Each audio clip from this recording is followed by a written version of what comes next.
des rapports intersystémiques à l'ère de la globalisation.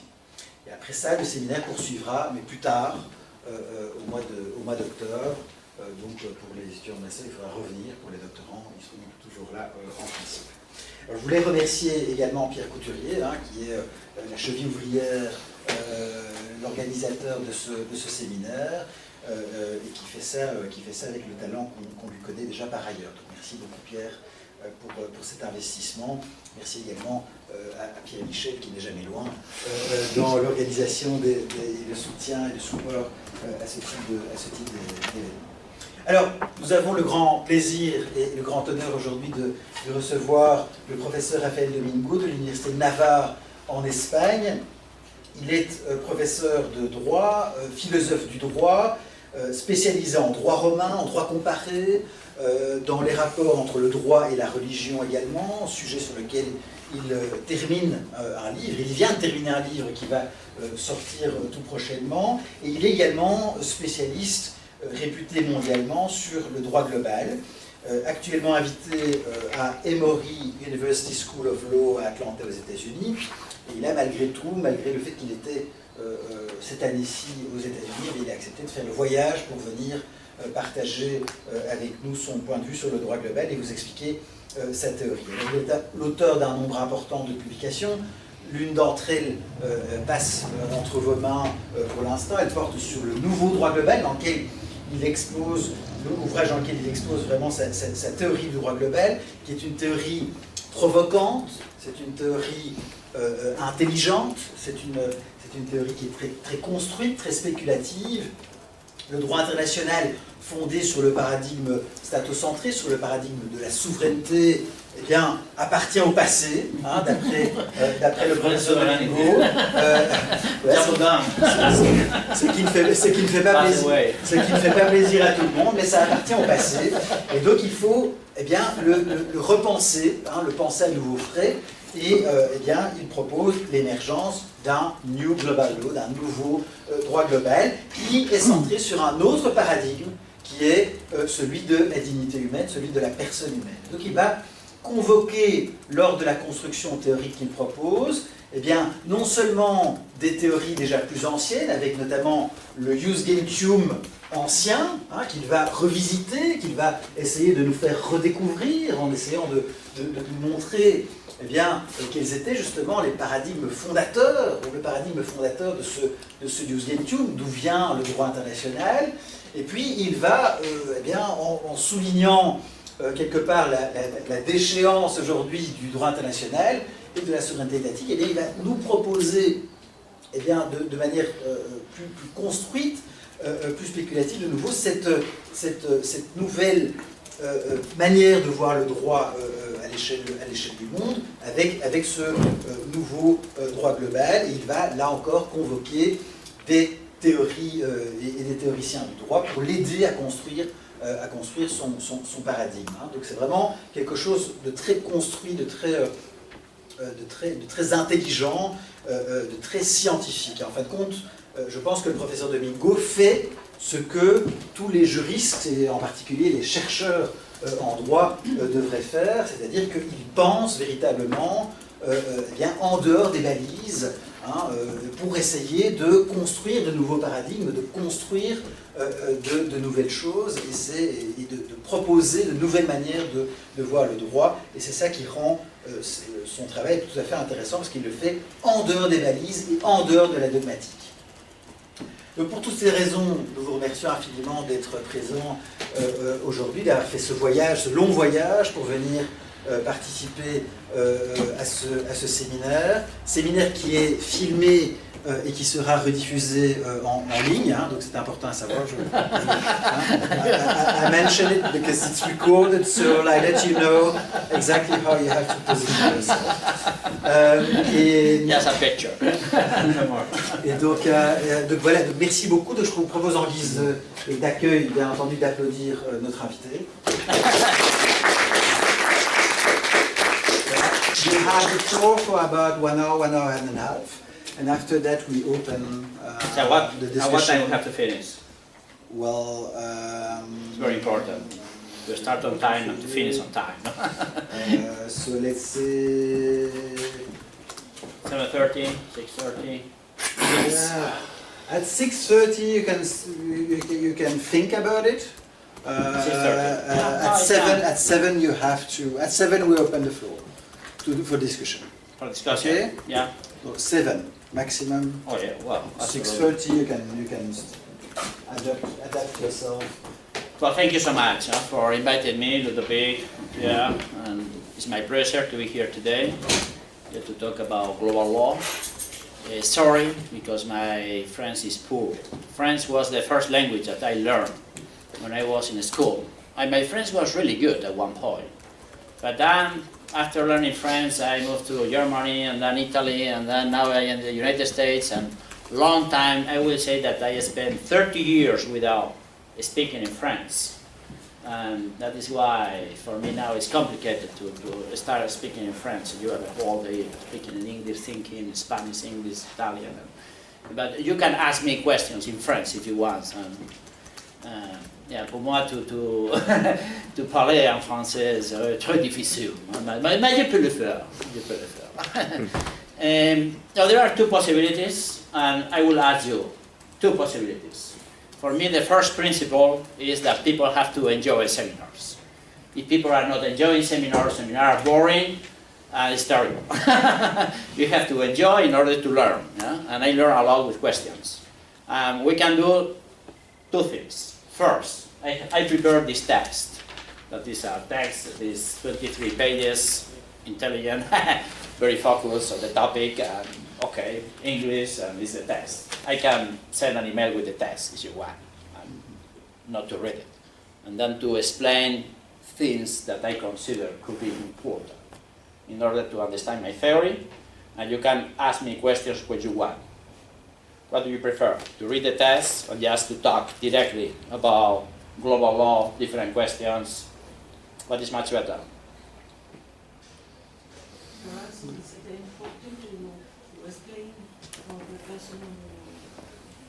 Okay. Are you able to understand me in English well or no? Yes? No problem? Yeah? Good.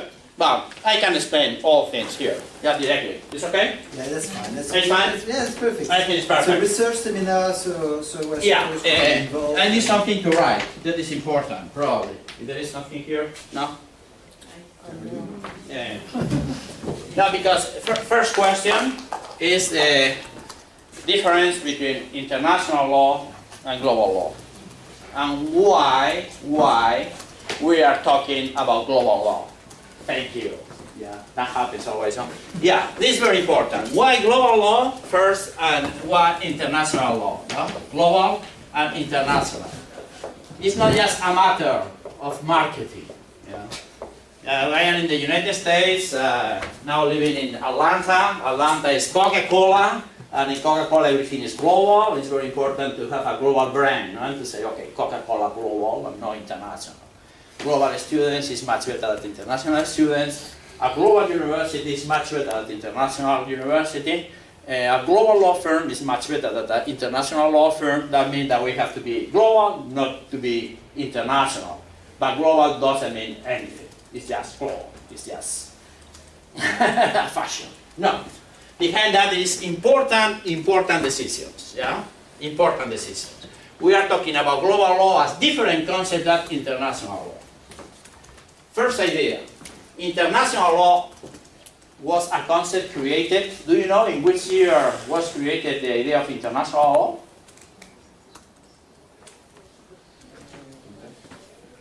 Do you know the year of the French Revolution?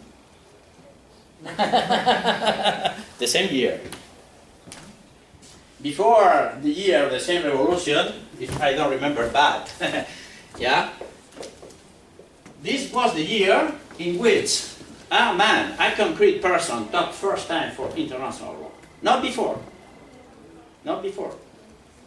You say, okay, international relation, of course, the idea of relation between peoples, among peoples, and whatever you want, but international law as a concept is a relatively young concept. It was created the year of the French Revolution in a footnote.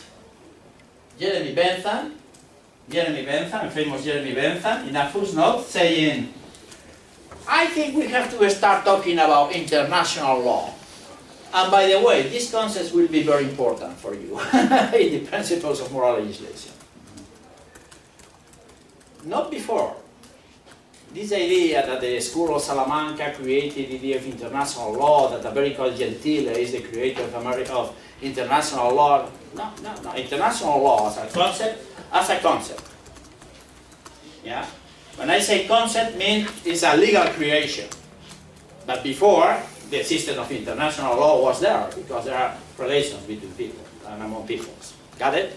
It's like important. For instance, do you know who was the first person talking about contract? Yeah? Contract. The first person talking about contract was Labeo, that is a Roman jurist, 1st century before Christ. Yeah, of course, before the 1st century before Christ, there are some contracts. But the idea, the legal construction of a contract, yeah, reciprocal obligations created by consent or by other forms, is created in the 1st century. Here, the idea of international law is a new idea. Why? Because Bentham said international law is law among states, just among the states. This is the critical thing. Yeah. Critical things. And it will be very important for our theory. Because international law, you say, okay, what is this? This is the world. There are 200 states, more or less. Hi, how are you? Around 200 states, and you can divide the world like a cake. Yeah? Each state is a part of the world, and each state is totally, completely sovereign. Sovereign, the famous concept of sovereignty. Yeah? The other wonderful idea, one of the most important ideas created in French. Yeah? In the Livre de la République. Yeah? French. Sovereignty. That is different than the imperium. Yeah? That is different than jurisdiction. And it's totally united to the idea of state. Why is different jurisdiction and sovereignty, or imperial sovereignty? You know why? No one can tell me why, what is the specific feature of sovereignty. Say that it's different than other concepts, and that is why Jean Baudin is so important.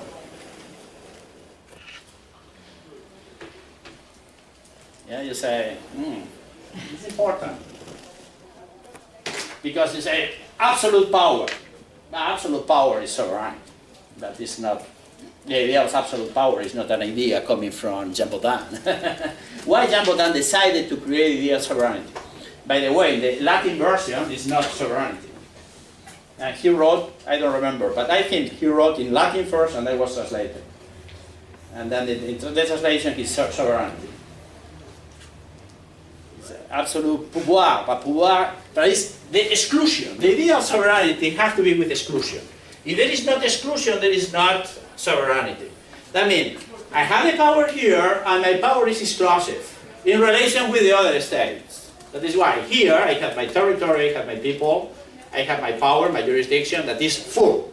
But full means complete. Complete means absolute. Absolute means exclusive in relation to the others. And this is the idea of Jeremy Bentham and international law. They say, have to be, if there is no international law, if there is no sovereignty. I mean, the subject of international law is a sovereign subject. And this is the state.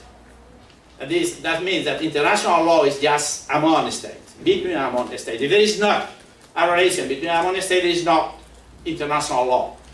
And that is why it's not pure. Because the states are totally equal as subject of international law with relations, but because there are sovereigns, at one point there is not an agreement between the states, that is the treaty. If there is not agreement, what happens? We have to resolve problems with war. And war, important, is a legal remedy. Aimé de Vatel said that. When we have problems, we try to find a diplomatic solution. If we are not able to get a diplomatic solution, war. And war is really a legal remedy. In global law, we will say that war is not a legal remedy. I mean, that the starting point is this. The society created in Westphalia basically means that these states, sovereign states without territory, the world totally divided, yeah, this world divided in states, now 200 states, the areas in which there is not a state, but people, these areas of colonization, and in these areas you can apply, this is very important to understand what is happening in international law, will apply the theory of property, the Roman theory of property. That is why international law was written basically in French. And to understand international law for a long time, you have to talk in French. I will say French is the language of international law, but we are talking today in about global law. That means that I have to talk in English, even here in Aix-Marseille. Not because my French is bad, but it's because global law, you cannot say droit global. You can publish a traité de droit international, de droit humain, but you cannot publish a book on global. You have to publish a book on global. Global. Yeah, this is interesting. It's interesting. Because we are Europeans, and we realize that things are moving, and now the language of the world is English, the global English, yeah? It's the English, the language of the world. You have to publish in English in order to be recognized. French is very important. I think that culturally is very important, more than English probably, and for the law was very important. Impossible to understand legal theory without these important people, Montesquieu and and many people, but at one point, English is English. Yeah, not good for Europeans, it's a reality. Good. The theory which supported international law was the theory of Roman property. This is very important too. Roman property applied to private property. And the idea of property was, I am the owner of this, and with these things I can do what I want to do. I can drink this water, or I can take away the water, because I am the owner. And nobody can tell me what I have to do with this water.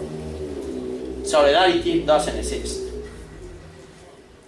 If there is a person here that needs water, but this is my water, I don't have the obligation to offer my water, because I am the sovereign. I can do, but I don't need it. And even I can have problems doing things in another state because the other state is sovereign. I mean that the state sovereignty means that I am the full owner. I can do whatever I want to do with inside my territory and with my population. And this is the first question that is very important, is can you divide the world in totally sovereign parts or not? Yeah? And international law says yes, this is the best solution, because we were in trouble for a long time with religious troubles, with social troubles, with international troubles, and we resolved problems in the world just saying you are sovereign here in this part, you are sovereign here in this part. From time to time people say that in order to have good relation with your neighbor, what you have to do is to have a wall. Yeah, you have a house here, another house here, a wall here, and wonderful relations. The day that you decided not to have a wall, this neighbor is here, you are there, and there are problems. Then you say, a wall separation, you are here, I am here, we can talk about the wall. Yeah. And one day I will invite you for lunch, one day you can invite me for dinner, but you are there, I am here, I can do here what I want to do, you can do here what I want to do.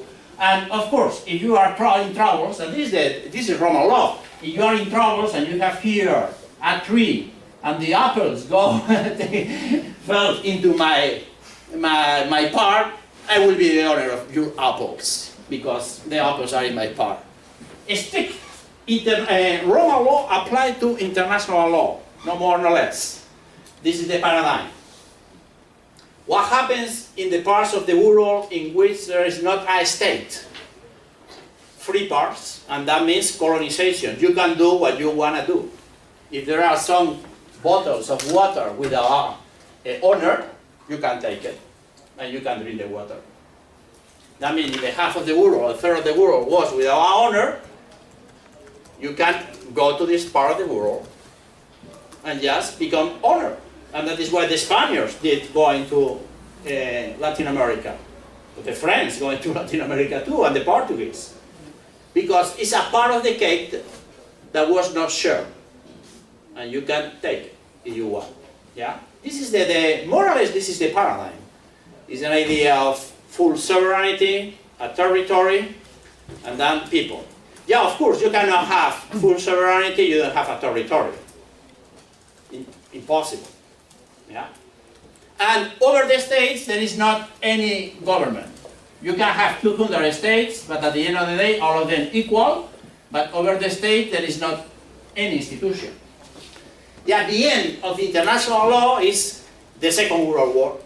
That is the crisis. You say, okay, applying this paradigm at one point, we decided to have a world war, and we are in war, and then we realized that this is not the solution. We created international institutions, we are moving to a new paradigm.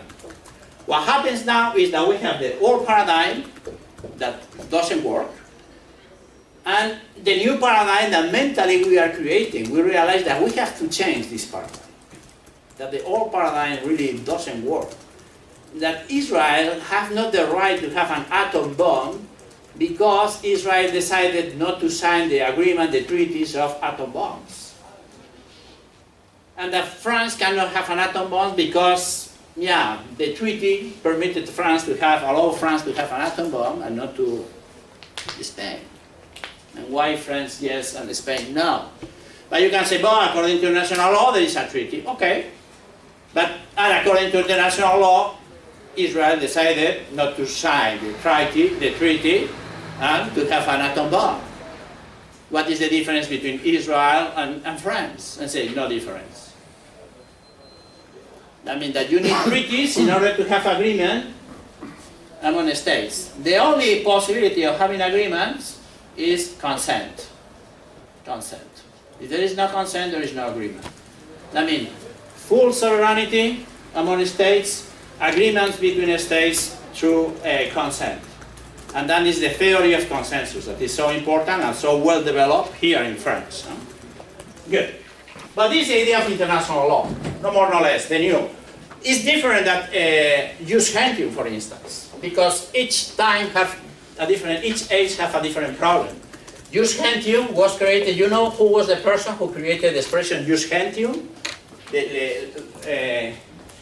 What the Jones? That is different than international law. The person who created the concept of jus gentium was Cicero. Cicero, 1st century before Christ. Before Cicero, of course, a lot of relation between among states, not the states, just people. The idea of nation in general. But what was the problem at this point?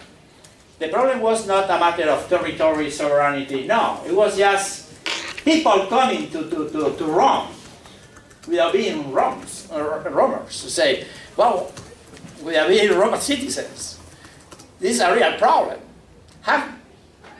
You can't have more to do with refugees now, with the problem of refugees. Imagine that is people coming to Paris more and more and more and more and more, and one point, stop it. And what is the law that we have to apply to these people?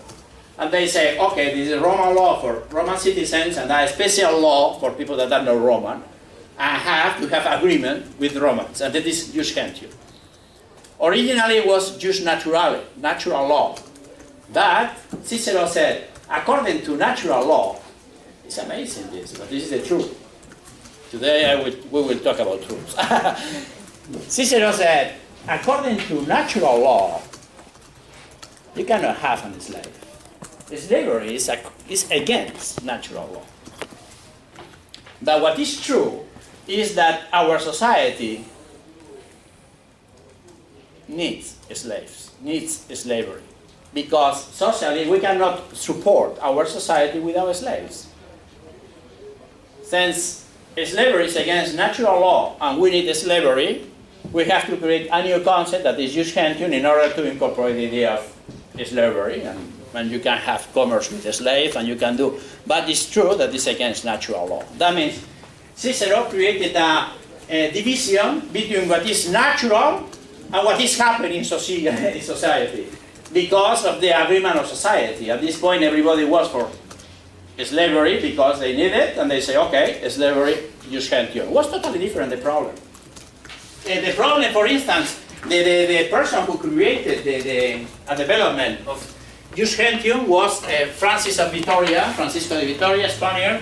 He created the word inter gentes.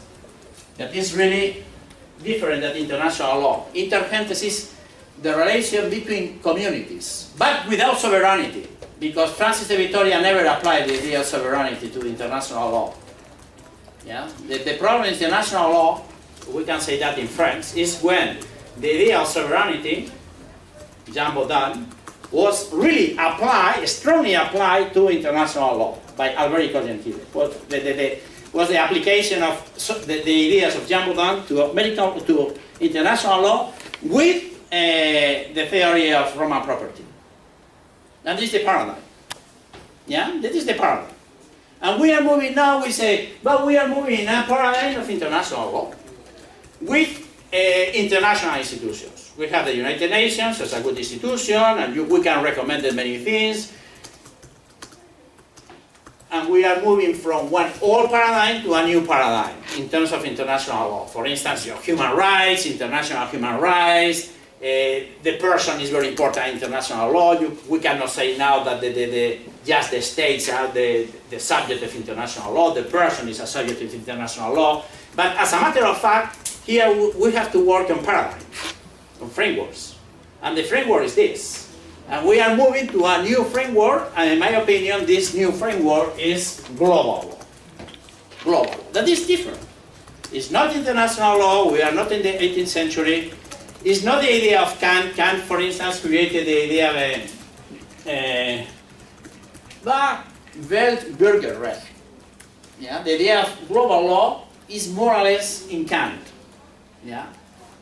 Staatenrecht. Kant, the same year that Jeremy Bentham talked about international law like Staatenrecht. That means law among states. But now he said, there is a Bürgerrecht law. This Bürgerrecht means Weltbürgerrecht. It's a law for all citizens in the world. But according to Kant, this was just the possibility of hospitality. The possibility of visiting all places in the world. If you are friends, you can go to the United States and nobody can tell you, no, you cannot be here. At least for visiting. Different thing is when you decided to invest and we decided to work there. At least for visiting. Yeah. The global law paradigm is totally different. What is the global law paradigm? The global law paradigm means that the world to the world you cannot apply the theory of property. That means that the starting point is not the theory of sovereignty. That is a real application of the theory of property. The starting point is dignity, the dignity of the person.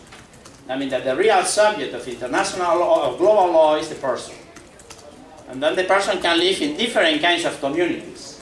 But there is not a person live in a family, and then the family live in a political community that is local, and then a regional political community, and then a national political community in which is international law, and then more than that, just by agreement. And the person has rights just as long as it's a part of a national community. No. No. The idea is the world to the world cannot be applied the idea of sovereignty. We have to apply not the idea of consent, and we have to apply the idea of necessity. And here, the argument that we can develop, to understand this. That is the following. First, you say, how to organize that? Because you say we have global problems that have to be resolved globally. There are some problems that cannot be resolved just by states. And cannot be resolved just by consent, because many countries can say no. How to resolve these kind of problems? How to resolve? How to organize the world? At the end of the day, how to organize the world is the question. Not my state and not relation with the state. How to organize the world? One idea is to have a world state. And Hannah Arendt said that it will be the beginning of the end of the political life. And I was talking and thinking very much about that, the global state. And that has to be, you can ask Anna Peters, when Anna Peters comes here. Because it has to be very much with the idea of global constitutionalism. And it's good. I agree with global constitutionalism, but watch out. Watch out.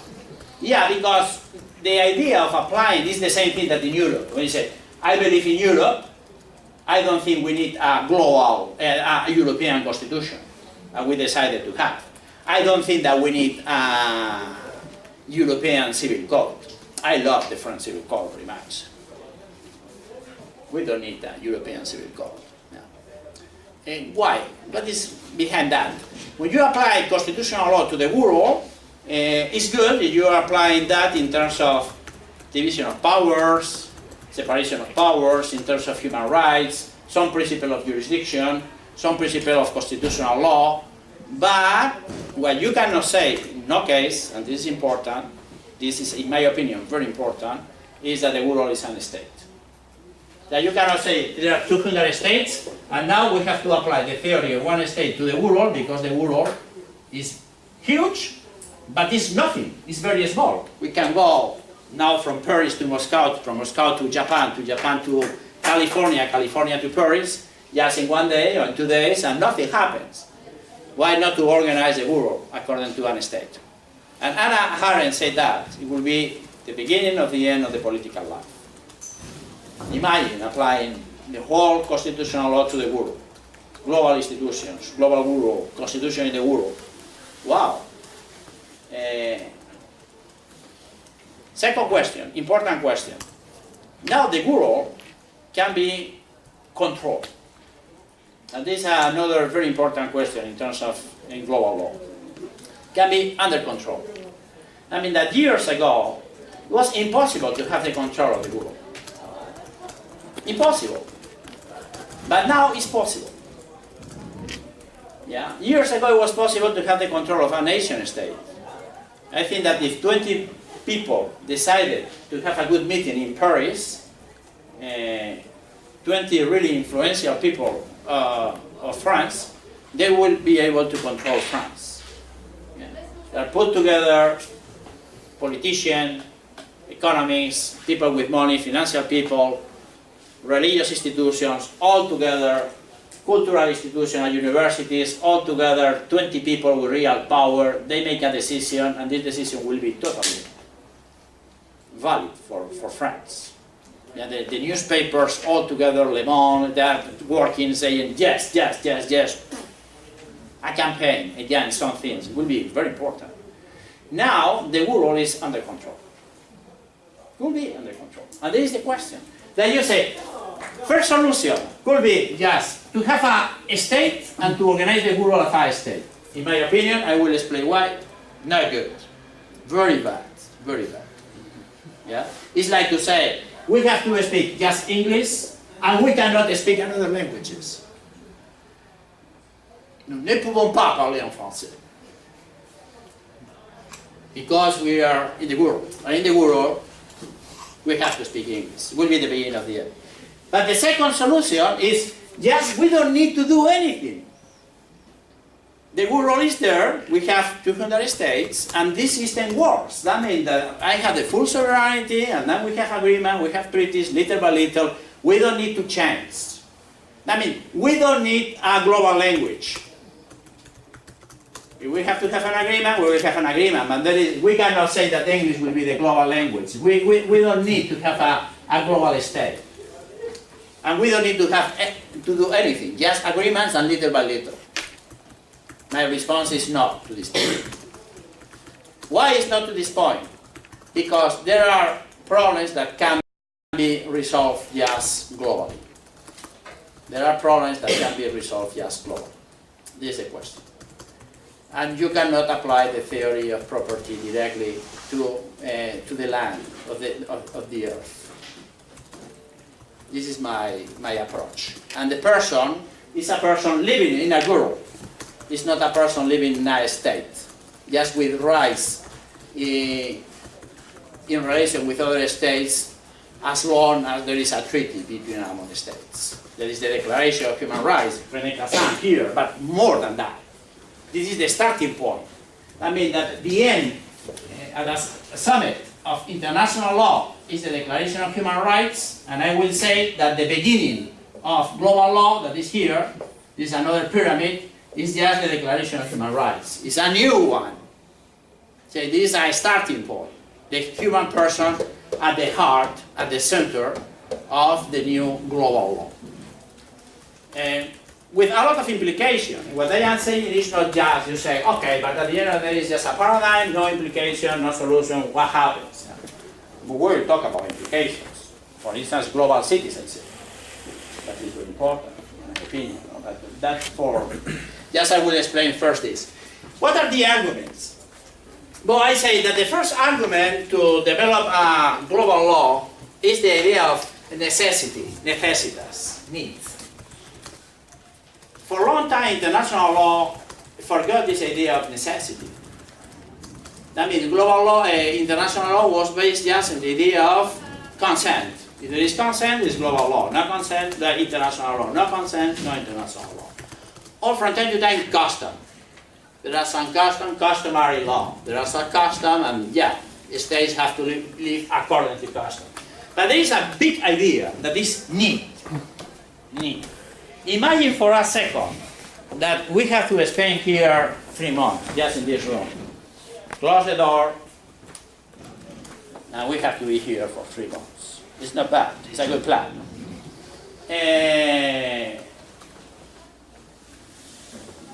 By necessity, a new community was created. That was exactly the community made up for people inside a room because they have to live together. Imagine that you are in an elevator in Manhattan, Sunday, in typical skyscraper Manhattan, 200 floors, and 5 people there inside, and at one point, boom, the elevator blocked, and you have to spend there 3 days in the elevator. We say there is a community that is based just on necessity. This is the idea. It's not an agreement. It is close. We are here.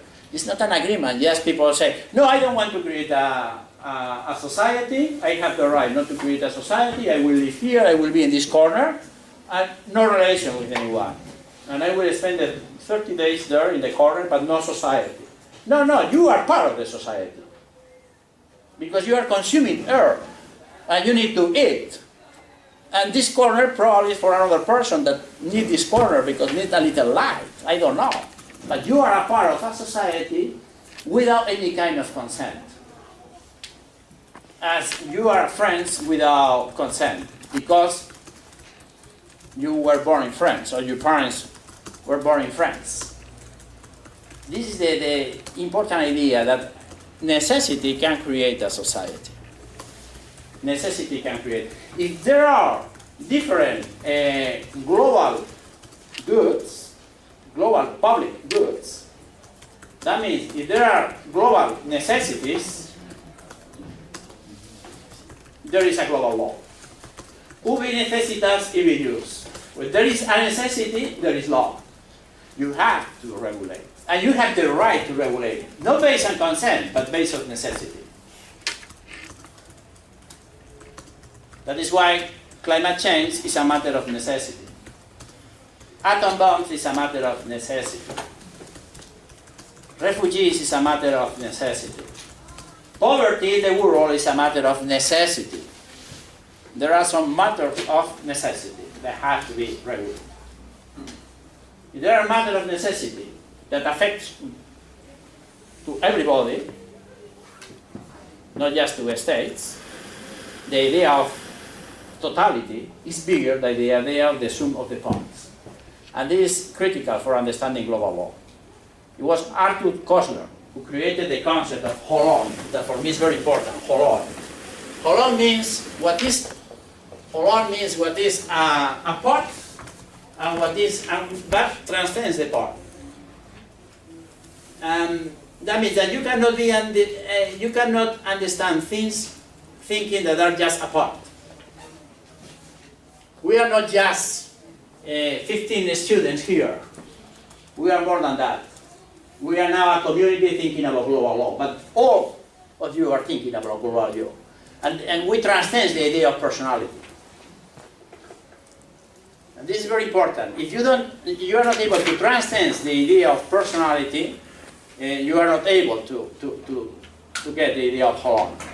And with whole on, you say the world can be divided, yeah, by 200 states. I am not against the idea of a state. Global law is not against the idea of a state. It's against the idea of sovereignty based on exclusion. It's against the idea of sovereignty based on absolute power. It's against the idea of independence, but not against the idea of autonomy. They say all the states are autonomous, but no state is now independent. Why? Because all of them are interdependent. All of them are parts of a totum, and this totum is the human community that was created by necessity. This is the idea. The community, the humanity as such, was just a moral idea, was not a legal idea. And in my opinion, what happens now with global law is that humanity has become a legal idea based on necessity, not based on consent. If all people in the world, by consent, were able to create the idea of global law, it would be possible. But you don't need the unanimity in order to create a society when this society is based on necessity. This is critical to justify global law. And that means the community of global law is different than the community of international law, that is the community of international states, basically. The community of global law is the community of all human beings living in the world. And the first idea that you can say when you are talking about all human beings living in the world is, in my opinion, for instance, is that each person has the right to live in the part of the world in which he decided to live when he is 16 or 18 years old. Yeah, of course. You have the right to be part of a community in which you have to be educated. And if you are here in France, you are French. But when you are 18 years old, you say, I want to be a French, or I want to live in Turkey, or I want to live in the United States, or I want to live in other community, and I have the right to live in this community because I am a citizen of the world. Yeah, of course, I have to say yes to the constitution of this community. But this is a real election and a real right. That is why I am against the political refugees here in Europe. Saying, no, yes, no, yes, no, no, it's not a matter of this. It's everybody have the right to choose the political community in which have to live. Of course, saying yes to the legal system of this political community, but the right. That is amazing. And at one point, a political community can say, I cannot survive with 10 million people coming just in one day. That is why the distribution of people in the world is a problem that affects globality, that affects the human community as such. It's a global problem. That means that you need a global institution in terms of resolving problems in relation with distribution of people. If Spain say we cannot live more than 100 million people, at one point this institution will say yes, you cannot accept more people. But if not yes, because your capacity is this. Your capacity is 60 million people. That means that until 60 million people, you have to accept people. You cannot say no, because everybody has the right to live in the part of the world in which he decided to live. It's not just a matter of international law, passport, diplomacy. No, it's totally different. Totally different. We are not talking just about general ideas. I think it's very focused on practical ideas. Good. So this is the first idea. Humanity as such, by necessity, is now a political community. This political community cannot be regulated as an state. Why? Well, my position now is the following. Because this political community is not a perfect and complete community. And I will explain that. And it's not perfect and complete community because it's not instrumental. This is my approach. I didn't explain that in the book, but I explain in different papers. It's instrumental. I mean, there are communities that are instrumental, and there are communities that are not instrumental, are necessary communities. I say that necessary communities are normally incomplete because they are necessary. To have a necessary community totally complete will be the beginning of the end of the political life. It's exactly what said Hannah Arendt, without using this terminology. What is a complete community? But this is a distinction based on Aristotle. Saying there are communities that have to fulfill all needs of a community, of people living there, all kind of needs. If I am in troubles now because I have a heart attack now teaching, but I have to go to the hospital and the state have to provide me a solution of this. And we say, well, you are Spanish, but okay, be here, and then tomorrow go to Spain, we will talk to the embassy, and yeah. But I can ask to the state for a solution of my health problems. I have to drive, and I can ask the state for the solution of my, and to resolve the roots problems. Got it? That means that how many problems have to resolve the state? How many problems? I will say as much as possible. All new problems created. This is a complete community. You ask the state for the solution of problems when another community cannot resolve the problems. This is complete community. These communities, in my opinion, are instrumental. Are instrumental. And there are other communities that are incomplete and necessaries. For instance, family. When a person is born in a family, in a context. Yeah, the idea of family can change or depends, but there is a natural idea of family. And live in a family is developed, the education, but the family cannot provide all kind of things. You cannot say the family, well, I will be an expert in international law because I was born in a family. You say, okay, well, you are the son of René Cassin, probably yes, but it's not now. Yeah? The family is just, but it's very important. It's necessary. You cannot say, no, I don't like my family, I move to another family. Yeah, but you can move to another family. I don't know, you can move or not, but at the end of the day, you say, you were born in a family, and this is your family. It's just a necessary, but it is not instrumental, and it's totally incomplete. It's just for some goals. Got it? And I say, the same paradigm that we apply to the family in this way, as incomplete but necessary, I mean, some goals, but necessary, is the paradigm that I am applying to global law. The family of the world, at the end of the day, the world is a family. The human community is a family. You cannot say no to the human community, it's necessary, you are part of the human community. You say, okay, I am a human being. I am not a lion, I am not an angel, I am a human being. I am part of the human being. Nobody asked me for being a part of humanity, but I am a part of humanity. That means that this, in some ways, not instrumental, it's necessary. Got it? But because it's necessary, it has to be incomplete. That means that the political community, the global human community, have to resolve just problems that affect humanity as such, and cannot be resolved by other instrumental communities. Because if not, it will be against liberty. Against the liberty of organization communities. This is the key. That is why the global human community cannot be, no case, cannot be a global state. Yeah? You say, and have to be compatible with a lot of communities. That means have to be transversal.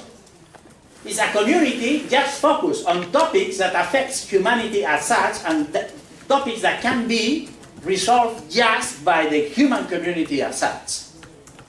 Not by the states. It's necessary community, but taking care of public global goods. If there is not a public global good, there is not, the human community have nothing to do. There is the community, that the global human community legally is not the whole humanity all together, resolving all legal system together. No, it's just a perfect legal system, global legal system to resolve problems that affect community as such and can be just resolved by the community as such, not by the states, as the preservation of the planet. And you say, how to organize that? Because it's transversal. We are not creating here a super state. No, it's totally transversal. It's transversal to, I cannot, but imagine that this is an state, another state, this, no? It will be like this, the global human community. It's transversal. It's horizontal, in my opinion. Global necessities, not instrumental, because it's necessities. Global good and global necessities. How to organize this community? That is why, again, Senna Peters, if they say, oh, we have to organize this community as an state, and we have to apply the principles, oh, thank you. We have to apply the principles of constitutional law. I will say, watch out. If you are talking about principles of state law, no. If you are talking about constitution in a very general way, okay. Because this community is not complete community. And normally we are talking about constitutions to refer just to complete communities. That is why, for instance, we decided to say no to the European Constitution. Because at one point many people thought that the best solution for Europe was just to create a state, a European state, and inside that a federation of states. And we say no, no, no. But the same thing to the world, you cannot apply European principles. Why? Because Europe is an instrumental community. We don't need Europe. We don't need France, and I love France. J'aime la France. J'aime la République. But we don't need France. We don't need United States. At one point, United States can disappear. At one point, France can disappear. At one point, Spain can disappear. And when people ask me about what is happening in Catalonia, now independence, they say, but we are applying an old paradigm. And Catalonia cannot be independent. Can increase the autonomy, but not be independent. But because now we are in an interdependent world. But every political community has the right to increase autonomy to the point, to the extent that it's able to maintain this autonomy. This is the question. You cannot say, no, because this is the limit of the state, you cannot improve your autonomy. No, you have the right to improve your autonomy. As you have the right as a person to develop your personality. And the state cannot stop your development. It's part of your development. You say, no, I can't do it. If not, I move to another place, but I have the right. All political communities, instrumental communities, have the right to develop as such. But at one point, you can only stop it if there is a global necessity. If not, no. If not, no. But France is an instrumental community. Europe is an instrumental community. United States is an instrumental community. Japan is an instrumental community. Of course, behind that there is culture. There is history. That is very important. It's language.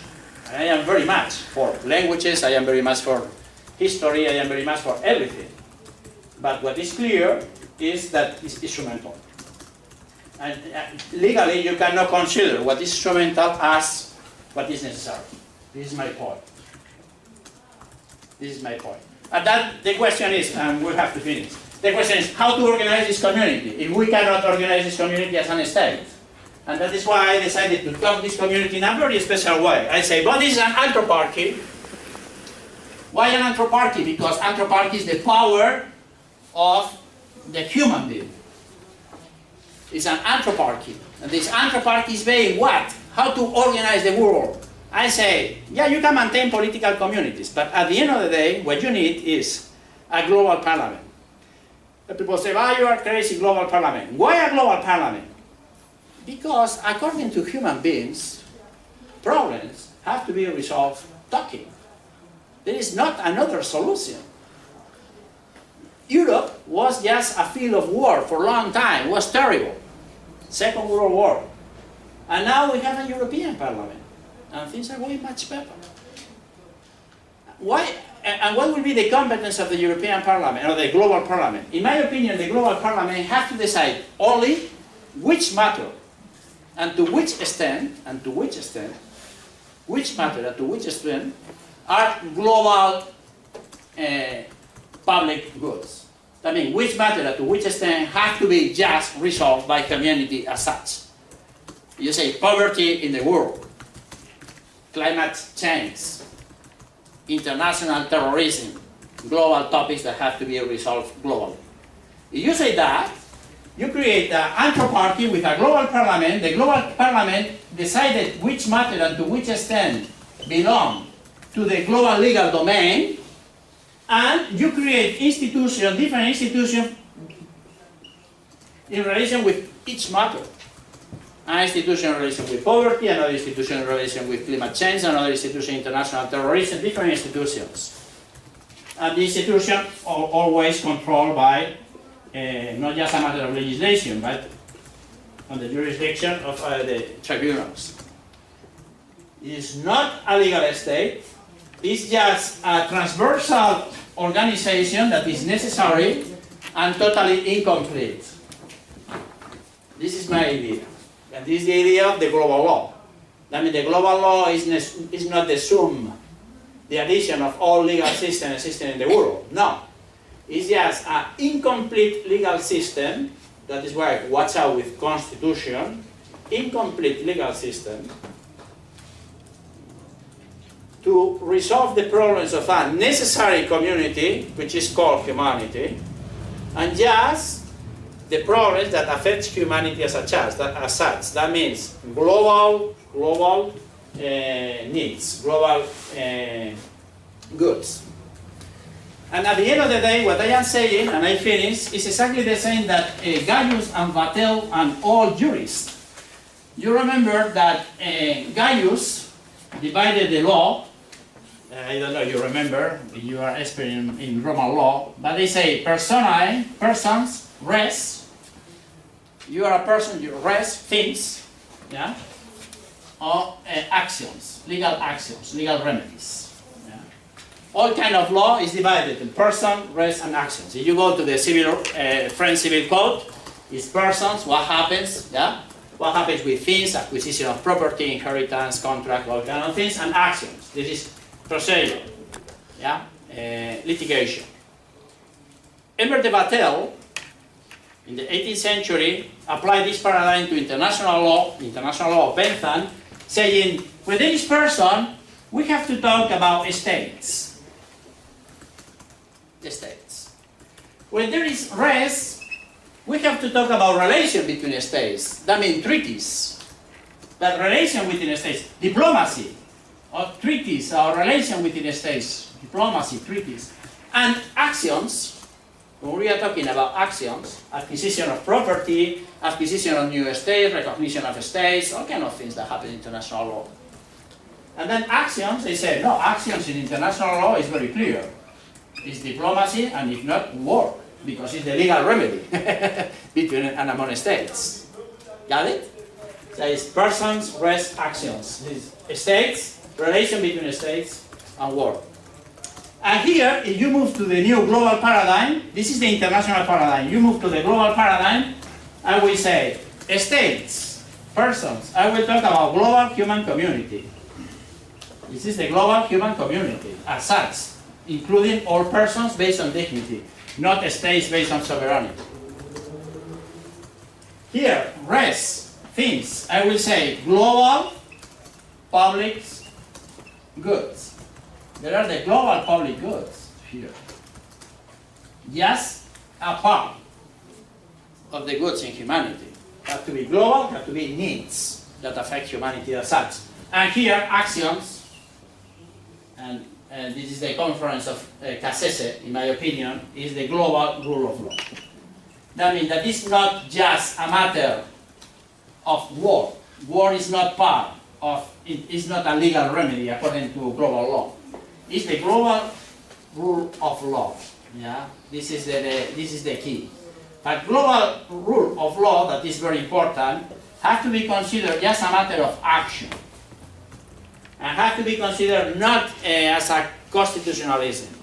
I am very much for this expression. I think this is much better, this approach, the approach of global rule of law, than the approach of constitutionalism.